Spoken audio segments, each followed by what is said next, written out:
जी बिस्मिल्लाहिर्रहमानिर्रहीम अस्सलाम वालेकुम रहमतुल्लाहि व बरकातुहू। मेरा नाम है डॉक्टर मोहम्मद मुज़म्मिल हसन। एक नए सेशन के साथ जी आपकी खिदमत में हाजिर हैं। आज के सवालात देने की कोशिश करेंगे, जवाब देने की कोशिश करेंगे सवालों की। डॉक्टर उस्मान का नंबर नीचे चला दिया, आप उनको अपने सवालात भेज सकते हैं। फ़िलहाल मैंने 4 सवाल निकाले हैं। ये छोटे बेटे का ये मेरे पास मौजूद था, मैंने कहा चलें आसानी से आपको कुछ सवालात ऐसे हैं जिसमें हमें कैलकुलेशंस की ज़रूरत होगी, तो इसको हम इस्तेमाल कर लेते हैं। सबसे पहला सवाल ये किया है जनाब के कुछ अरसे पहले हमने फिजिबिलिटी डिस्कस की थी वलैती गाय की। उसमें हमने बताया था कि 50 से 100 लीटर दूध जो है गाय 305 दिन में देगी। अगर वो दूध आप नेस्ले को, एग्रो को या किसी और कंपनी को देते हैं तो वो 50 से 100 लीटर से कम होके 82 या 8300 लीटर हो जाता है। तो लोग इसके बारे में पूछ रहे थे इसकी डिटेल क्या है, ये फ़ैट और एलआर की बुनियाद पर दूध ये कैसे उठाया जाता है।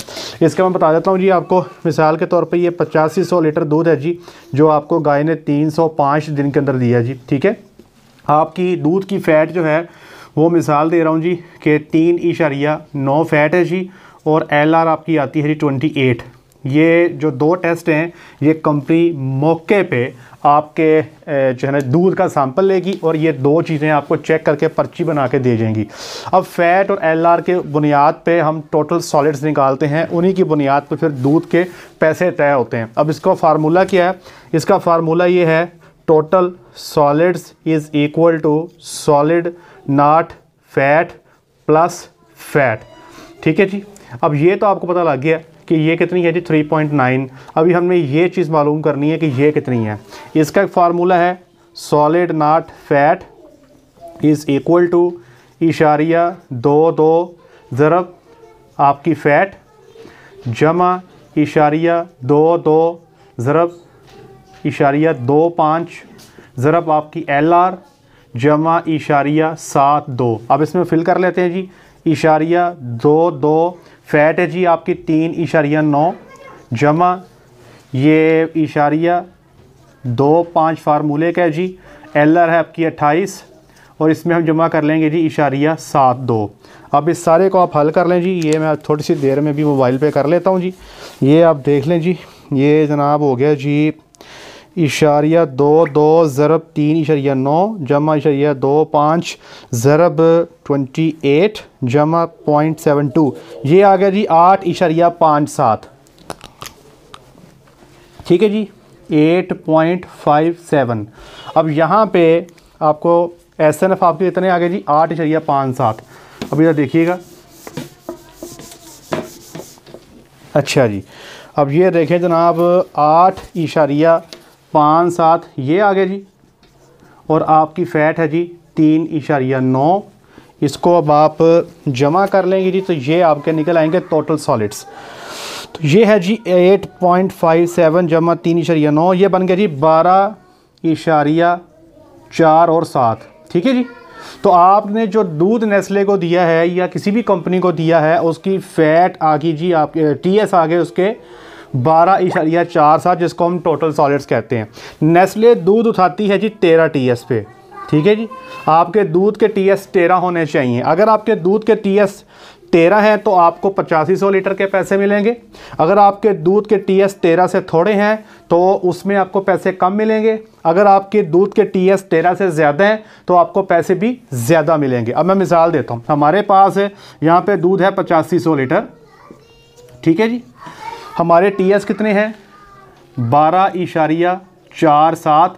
इसको आपने 13 पे तकसीम कर देना है, ठीक है जी। तो ये आपका जवाब आ गया जी, ये 8500 ज़रब 12.47 तकसीम 1300। तो ये दोबारा करता हूँ जी, 8500 ज़रब 12.47 तकसीम 13, ये आपका जवाब आ गया जी 8153।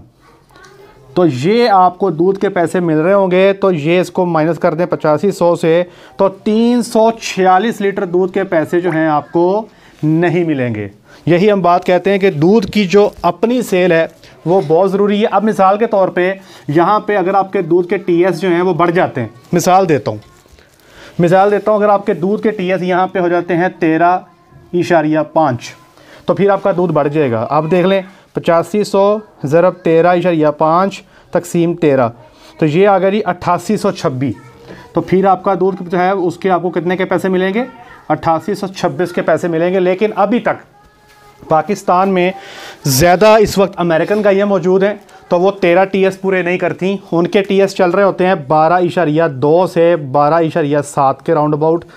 तकरीबन यही आपकी एवरेज जो है साल की सूए की 12.5 के करीब बन जाती है। ऑस्ट्रेलियन में थोड़ा सा आप 13 के नज़दीक पहुंच जाते हैं, और डच में तकरीबन 13.1 13.2 के आसपास में आपका दूध चल रहा होता है। तो एक तो ये बात आपको समझा दी कि ये TS का जो निज़ाम है ये क्या है जी, और कैसे ये मामला चलता है, आपको दूध के पैसे कैसे मिलते हैं। अगर आपके दूध में TS पूरे नहीं हैं तो डेफिनेटली आपको पैसे जो हैं आपके वॉल्यूम के ऊपर नहीं मिलने हैं, आपको टोटल सॉलिड्स के ऊपर मिलने हैं। दूसरा सवाल ये है जी कि इंपोर्टेड सीमन की शनाख्त कैसे की जाए। ये मैं बारहा इसके बारे में बात कर चुका हूँ, मैंने पहले भी कई दफ़ा बताया। लोग पीछे भी कुछ दिन पहले 3-4 लोगों ने स्ट्रॉ की पिक्चर भेजी और वो चाहते हैं कि ये बता दें ये सीमन हमने रखवाया है, इसकी क्वालिटी कौन सी है, ये बुल कौन सा है, क्या ये इंपोर्टेड है, क्या ये इंपोर्टेड नहीं है। देखिए मैं आपसे बारहा रिक्वेस्ट कर चुका हूँ कि ये काम मुनासिब नहीं है। आप मुझसे इन्वेस्टिगेशन करवाते हैं, आपको चाहिए या तो आपके पास जो डॉक्टर्स आते हैं आप उन पर पूरा एतमाद करें। अगर आप समझते हैं कि एतमाद नहीं कर सकते आप, तो उसका सबसे आसान हल ये है कि आप अपना लिक्विड नाइट्रोजन का कंटेनर ले लें और उसमें अपनी मर्ज़ी का डायरेक्ट कंपनी से आप सीमन परचेज कर लें। अभी पिछले महीने में तकरीबन 4 से 5 फार्मर्स को हमने कंटेनर भी लेके दिए और साथ में उनको सीमन भी जो है परचेज़ करके दिया है। थोड़ा सा आपको मैं कॉस्टिंग कर देता हूँ। जो 2 लीटर वाला कंटेनर है वो तकरीबन 41,000 का है जी, और जो 10 लीटर वाला कंटेनर है वो तकरीबन 63 से 65,000 के आसपास चल रहा है। तो ये आप ख़रीद लें, अपनी मर्ज़ी का सीमन जो है आप जो है उसका अपने डॉक्टर साहबान के साथ बैठ जाएं, जो सीमन आपको वो रिकमेंड करें आपके जानवरों को देख के वो आप ख़रीद लें। पहले अपना इंडेक्स पसंद कर लें कि आप TPI इंडेक्स पसंद करते हैं, BPI को पसंद करते हैं, या आप टोटल मेरिट इंडेक्स को पसंद करते हैं। फिर उसमें जो आपको बेहतर बुल लगते हैं उन बुल की सिलेक्शन अपने जानवरों के हिसाब से करवा के अपने पास जो है वो उसको रख लें। हमारी टीम पीछे भी अटक में गई हुई थी कुछ 2 दिन पहले, तो वहाँ पे उनके एनिमल्स को देख के सिलेक्शन भी उनको करके दी है और सारी की सारी उनको इन्फॉर्मेशन रिगार्डिंग जो है बुल सिलेक्शन भी उनको प्रोवाइड करके आए हैं। तो इसमें आपका हल फिर बता रहा हूँ, एक ही हल है, जानवर ख़रीद लें, कंटेनर ख़रीद लें और उसमें डायरेक्ट कंपनी से अपने डॉक्टर साहबान के साथ मिलके आप क्वालिटी सीमन अपने फॉर्म पे रख लें। डॉक्टर साहब जो भी आपके पास सीमन रखने आते हैं उनके साथ अपना रेट तय कर लें। ठीक है जी। तीसरा सवाल है जी कि 1 एकड़ ज़मीन है और उस पर आप साइलेज लगाते हैं, वो कितने जानवरों के लिए काफ़ी होगी। अब ये सवाल अक्सर लोग पूछते हैं, तो मैं उनको कहता हूँ भाई अभी बहारिया मक्की अभी लग रही है, ये जो अभी आपकी कुछ लोगों ने काश्त कर दी है और कुछ लोग काश्त कर रहे हैं। इसकी प्रोडक्शन जो है 400 मन से लेके 700 मन तक मैंने देखी है जी अपने इलाकों में। ठीक है जी। अब ये आप पे डिपेंड करता है कि आपके पास 400 मन आती है, 500 मन आती है, 600 मन आती है, ये 700 मन आती है। मैंने 700 मन भी देखी हैं।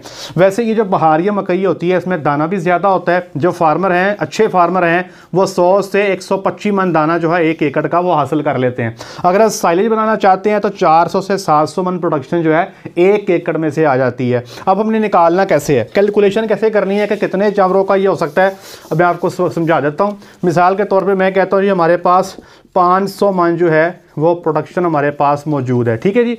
जब भी आप साइलेज की प्रोडक्शन लगाएं तो उसमें आजकल जो बहारिया मकई है उसमें 5% और जो मकई आपकी अक्टूबर नवंबर में आती है उसमें 10% कटौती लगा लें।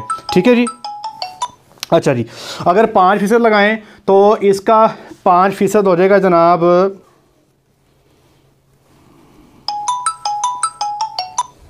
सॉरी कॉल आती जा रही जी।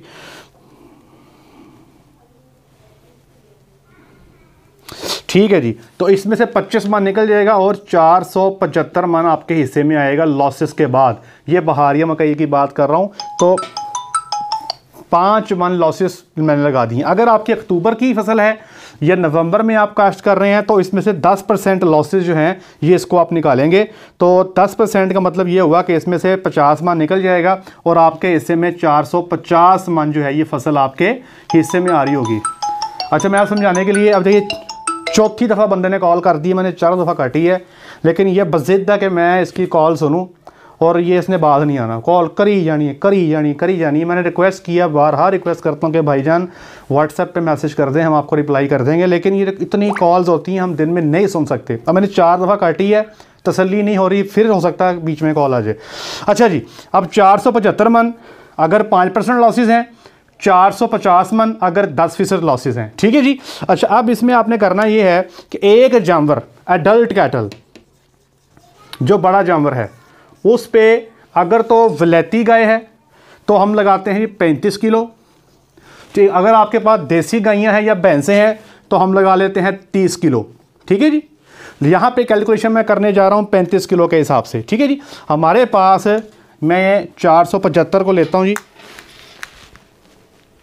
ये हमारे पास किधर गया जी, ये मेरी पॉकेट में है जी। 475 मन के हिसाब से अब मैं ये देखता हूँ कि एक जानवर हमारे पास है जी, उसको हमने देना है, ये फिर आ गया जी 475 ज़रब 40, ये बन जाएंगे इसके किलो, ठीक है जी।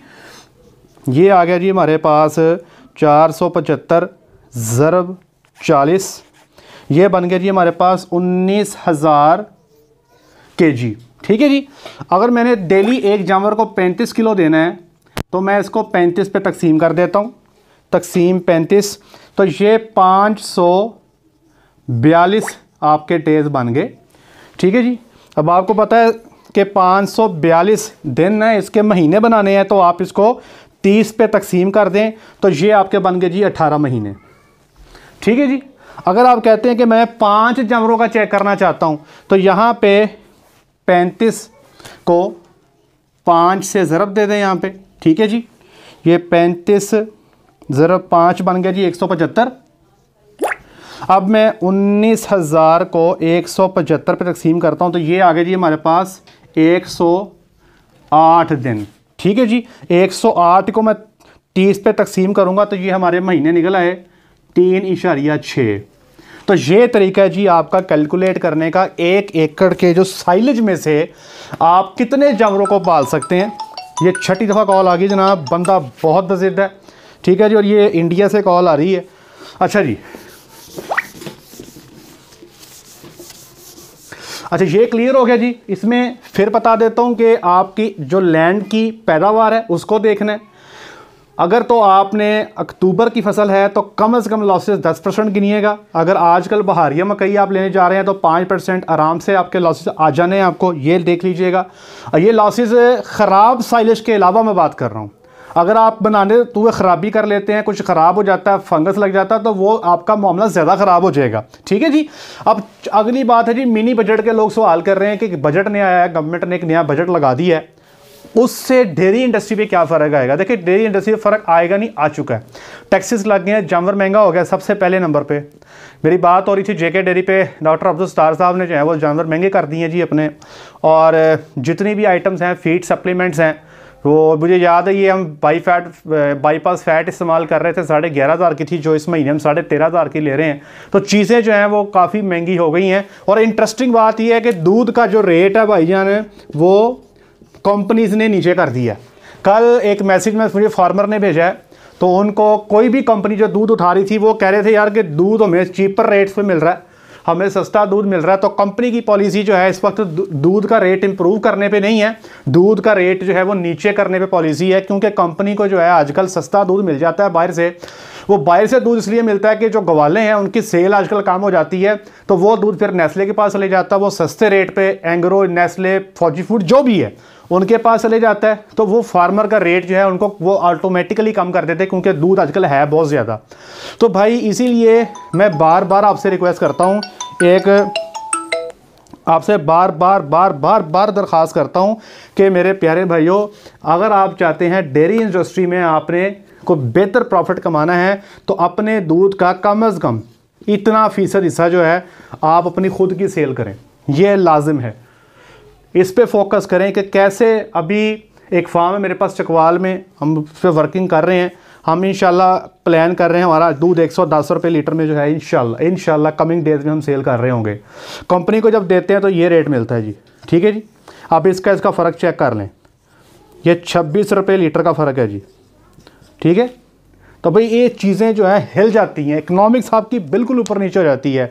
डॉक्टर को काम करने दें, अपने एनिमल्स पे लगे रहने दें, ब्रीडिंग का काम करने दें। आपने जो काम करना है ना, आपने अपने आउटपुट पे, जो डॉक्टर ने आपको दूध पैदा करके देना है, आपने उस दूध को अच्छे रेट पे अच्छे दामों में सेल करना, इस पर आपने एफर्ट करनी है, इस पर आपने काम करना है। नहीं करेंगे तो आपके प्रॉफिट मार्जिन कम रहेंगे, ज़्यादा दूध लेते हुए भी अच्छी मुनाफे जो हैं आप नहीं कमा सकेंगे। फिर आप लोग कहेंगे कि मिल्क में प्रॉफिट नहीं है, असल प्रॉफिट तो वच्छियों में है। और भाई ऐसे नहीं है। अगर हम अपने दूध को अच्छे रेट पे सेल कर सकते हैं तो दूध में भी पैसे बचेंगे, वच्छियों में भी इंशाल्लाह आपको पैसे बच रहे होंगे, बशर्ते कि यहाँ पे हम मेहनत करें।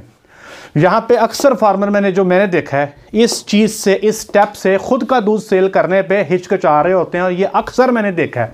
आज भी एक मेरे से फार्मर मिलने आए थे, उनको मैंने कहा भाई आपका काम है आउटपुट पे काम करना, जितना भी दूध है उसका 70% आपने सेल करना है।